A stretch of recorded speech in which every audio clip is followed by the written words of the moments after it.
Hello, Popcorn Junkies. A late trailer reaction just before heading to bed.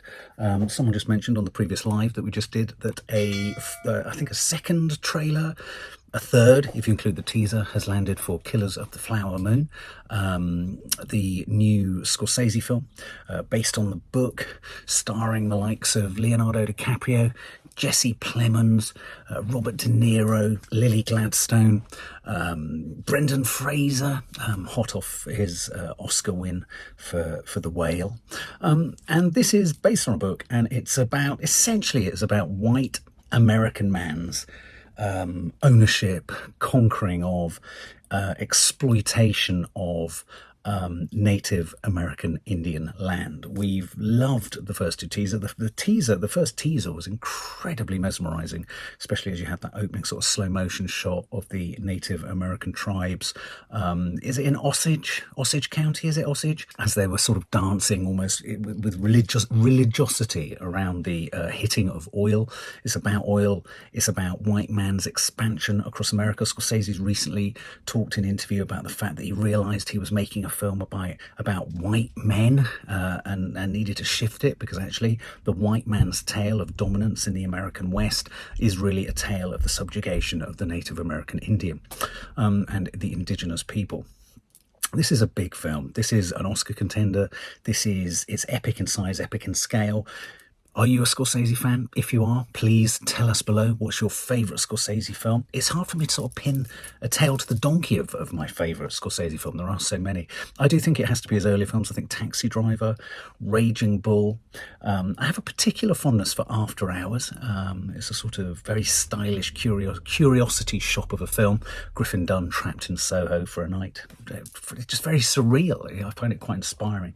Obviously, he's made so many other films. Cape Fear, New York, King of Comedy, Last Temptation of Christ, Wolf of Wall Street, Goodfellas. Who can forget Goodfellas? The Irishman. Was not a fan of The Irishman. Shutter Island. Mean Streets was a cracker. So I think in this film we're going to be watching Leonardo DiCaprio grappling with his inner white man kind of morals. He falls in love with the Lily Gladstone character, she being of the Native American Indian tribe that's essentially encountered a sudden sort of spate of murders within their tribe. Who's killed them? Who's killing them? Presumably, is it the white man?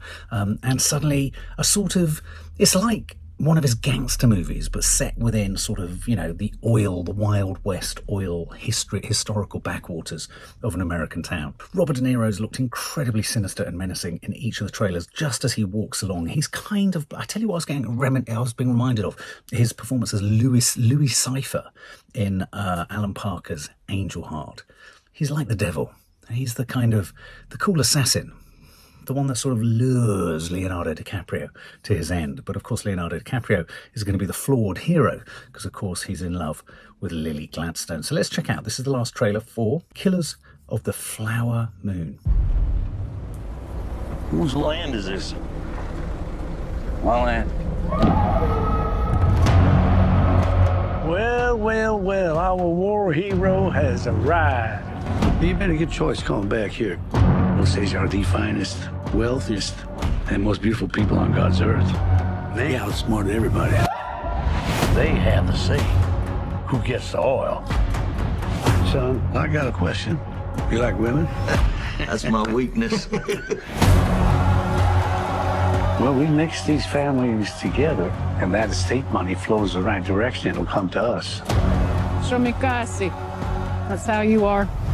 I don't know what you said, but it must have been Indian for handsome devil.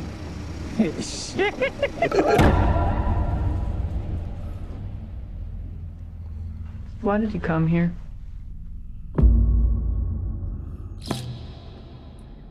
I work with my uncle. You scared of him?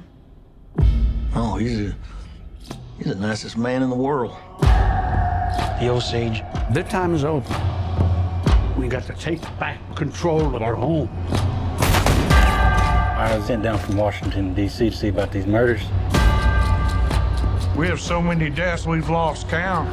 There's just bad luck. Seems more like an epidemic than bad luck to me. Osage is dying by the enemy. Do not let them die alone. Evil surrounds my heart.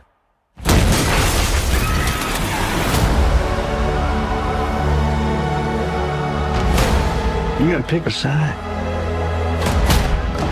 I don't even know if you love me anymore. Of course I love you. And kill these men who killed my family. Did your wife say who she was most afraid of?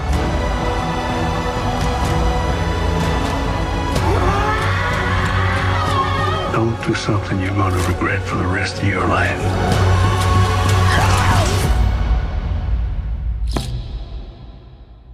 I ain't got nothing but regret.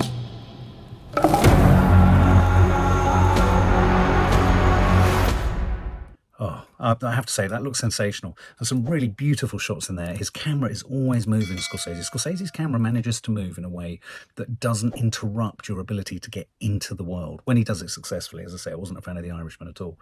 But when that camera is immersive and steady camming and pushing and tracking and crabbing and dollying in, if he he chains music and he chains physical movement within the shot to the camera move in such a way that it becomes a surge of adrenaline. It becomes pain. If you think of those shots in Goodfellas and Casino, all those films where, you know, the camera comes hurtling in through a door with a character. He's so good at that. He's so good at the kinetic energy of people and cameras and fights and violence. I mean, his portrayal of violence is brilliant. I mean, you know, he so many of those moments of violence as well happening behind doors or down alleyways, slightly concealed, a glimpse caught, kind of concealed, kind of hidden, so that no one's quite got a clear perspective on things, which lends itself so well to the sense of paranoia, something that you really got in something like Goodfellas, the sense of paranoia around who's killing who's doing it, why can I trust him, can I not trust them? That is Scorsese's, those are Scorsese's best attributes, really. And so there we got the biggest hint or clue yet. It's a Scorsese film, let's not forget. Is he going to deliver the narrative ending we want? We don't want Leonardo DiCaprio to be evil. We don't want him, clearly, to make the decision to step away from his love of Lily Gladstone. We want him to turn his back on the white man. But his uncle, Robert De Niro, who actually weirdly looks sort of scrawnier and smaller in that, and yet no less evil for it. This is a film obviously about the tussle with America's past, so this ain't going to float well with the Trumpian America. But it's also the tussle of the white man within his own community, and I'm presuming and guessing with his heart. Was that Lily Gladstone there in the basement with a baby? Lots going on. Very, very, very much the sort of rich territory of a Scorsese Paul Schrader film. If it was Paul Schrader writing it, who wrote Raging Bull and Taxi Driver and The Last Temptation of Christ, I believe. If it was Schrader writing it, I don't think Leonardo will will be able to leave the dark side. That's the question mark that I'm really being sort of pulled towards, is does he relinquish his connection to the dark side? Does he become good? If it was a Schrader Scorsese movie, I don't think he would. And it would perhaps be a richer film for it, but maybe he doesn't. Maybe that agonizing drinking of the whiskey means that Leonardo DiCaprio gets down. He's bad.